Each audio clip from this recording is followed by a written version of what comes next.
ফিলিস্তিনের সশস্ত্র গোষ্ঠী হামাসের সঙ্গে ইসরায়েলের সংঘাত চলছে ৮ মাস ধরে। প্রতিদিন মারা যাচ্ছে অসহায় ফিলিস্তিনিরা। চলমান এই সংঘাতে সরাসরি ইসরায়েলের পক্ষে অবস্থান নিয়েছে যুক্তরাষ্ট্র। একই সঙ্গে গাজায় ইসরায়েলি গণহত্যা ও যুদ্ধাপরাধের বিষয়েও যুক্তরাষ্ট্র নীরব।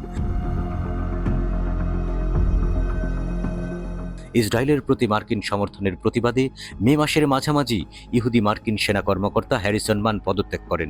তার অভিযোগ ছিল যুক্তরাষ্ট্র ইসরায়েলকে ফিলিস্তিনি বেসামরিক মানুষকে হত্যা করতে সহায়তা করেছে। হ্যারিসন মান ১৩ বছর ধরে সেনাবাহিনীতে কাজ করেছেন এবং প্রতিরক্ষা গোয়েন্দা সংস্থায় কাজ করেছেন। পদত্যাগের পর তার প্রথম সাক্ষাৎকারে তিনি সিবিএস নিউজকে বলেছেন, ইসরায়েল সম্ভবত গাজা হামলায় মার্কিন অস্ত্র ব্যবহার করছে।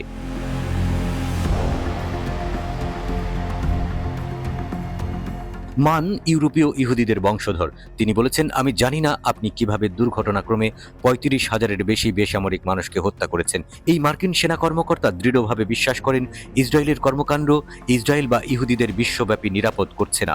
তিনি এই হত্যাকাণ্ডকে জাতিগত নির্মূল বলে অভিহিত করেছেন।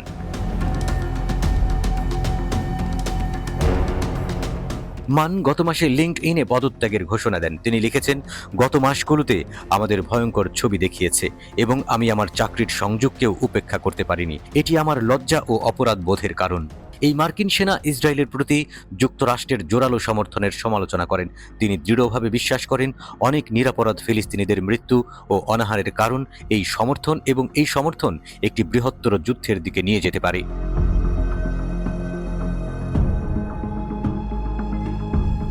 হ্যারিসন মান গত ১৬ এপ্রিল একটি ইমেইলে তার সহকর্মীদের সাথে তার উদ্বেগের কথাগুলো জানান। ইসরায়েলের যুদ্ধে মার্কিন যুক্তরাষ্ট্রের সমর্থনের প্রতিবাদে ৬ জনেরও বেশি মার্কিন সরকারি কর্মকর্তা প্রকাশ্যে পদত্যাগ করেছেন।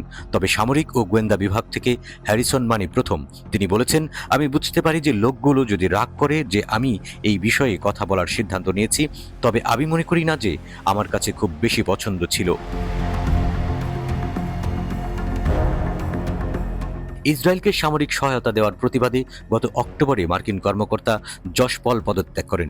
ব্যক্তিগত লিঙ্কডইন অ্যাকাউন্টে একটি চিঠি পোস্ট করে এই সিদ্ধান্তটি জানান তিনি। ইসরায়েলকে প্রাণঘাতী অস্ত্র ও গোলাবারুদ সরবরাহ করার সিদ্ধান্তটি হতাশাজনক বলে উল্লেখ করেন পল।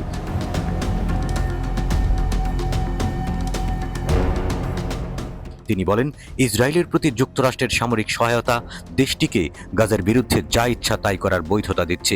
যুক্তরাষ্ট্র থেকে অন্যান্য দেশে সামরিক সহায়তা হিসেবে পাঠানো অস্ত্র ও গোলাবারুদ স্থানান্তরের বিষয়ে দেখভালের দায়িত্বে ছিলেন পল।